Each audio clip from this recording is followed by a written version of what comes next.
Saudara-saudari yang dikasihi Tuhan, nilai segala sesuatu tidak diukur dari berapa mahal, berapa berharganya, dari harga segala sesuatu yang ada dalam kehidupan kita. Hakim-Hakim pasal 3 ayat 31 mengatakan demikian. Sesudah dia bangkitlah Samgar bin Anat, ia menewaskan orang-orang Filistin dengan tongkat penghalau lembu, 600 orang banyaknya. Demikianlah ia menyelamatkan orang Israel. Saudara-saudari yang dikasihi Tuhan, berapa harga tongkat penghalau lembu?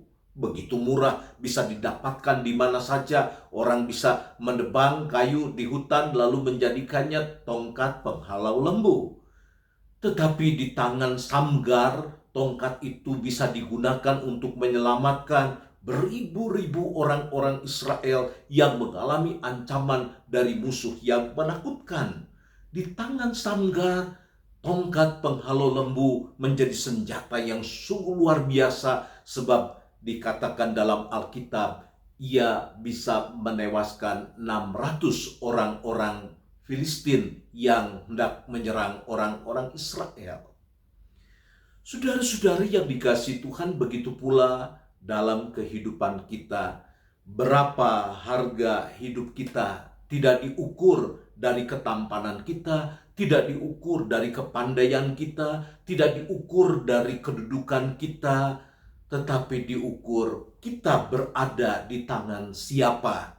Kalau kita berada di tangan si jahat, kepandaian kita akan digunakan untuk kejahatan. Kalau di tangan si jahat, ketampanan kita, kedudukan kita akan digunakan oleh si jahat, dan itu yang akan membuat hidup kita tidak berharga.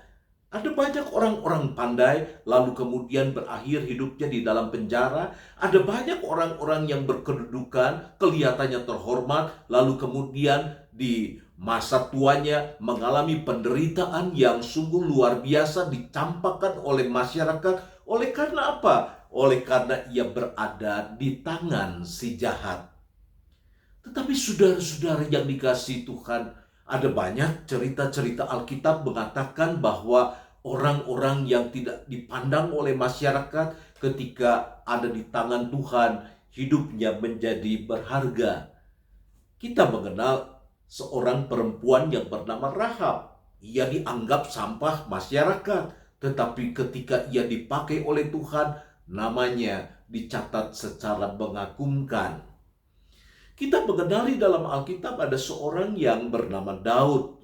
Ia tidak punya perawakan yang tinggi besar seperti kakak-kakaknya. Ia tidak punya penampilan yang meyakinkan. Tetapi ketika ia berada di tangan Tuhan, seorang penggembala domba, lalu kemudian dipakai menjadi seorang raja yang besar.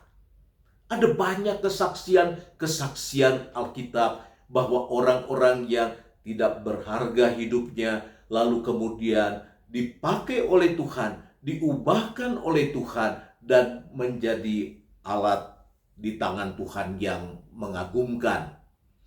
Saudara-saudari yang dikasihi Tuhan, kita menjadi berharga di mata Tuhan bukan saja ketika kita hidup dan dipakai oleh Tuhan, tetapi ketika kita mati.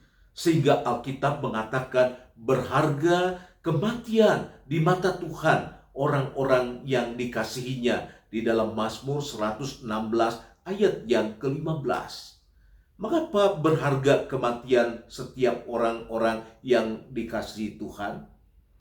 Oleh karena ketika ia meninggal, orang menceritakan perbuatan-perbuatan besar yang Tuhan lakukan di dalam kehidupannya. Bagaimana ia dipakai menjadi alat di tangan Tuhan ketika ia hidup. Bagaimana ketika ia berada di dalam kehidupan yang penuh dengan kesulitan, nama Tuhan dipermuliakan.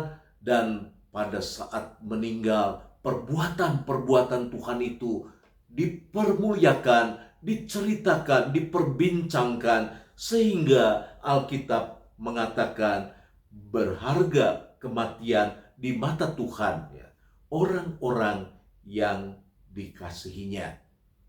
Saudara-saudara yang dikasihi Tuhan, menjadi pertanyaan bagi kita hari ini, hidup kita ada di tangan siapa? Apakah kita ada di tangan Tuhan, ataukah hidup kita sedang dipakai oleh kuasa si jahat, kepandaian-kepandaian kita, kedudukan, dan juga kehormatan yang ada pada kita digunakan untuk kepentingan siapa? Kalau kita digunakan untuk kepentingan si jahat, maka kita menjadi orang-orang yang tidak berharga. Tetapi apabila kita ada di tangan Tuhan, Alkitab mengatakan tongkat penghalau lembu bisa dipakai menjadi alat untuk menyelamatkan begitu banyak orang Israel yang ada dalam ketakutan. Tongkat penghalau lembu yang tidak berharga bisa dipakai untuk menghalau musuh yang begitu kuat dan gagah perkasa. Oleh karena ia berada di tangan seorang yang dipakai oleh Tuhan. Saudara-saudara yang dikasihi Tuhan, selamat memasuki kehidupan hari ini, dan biarlah hidup kita ada di tangan Tuhan. Tuhan Yesus memberkati.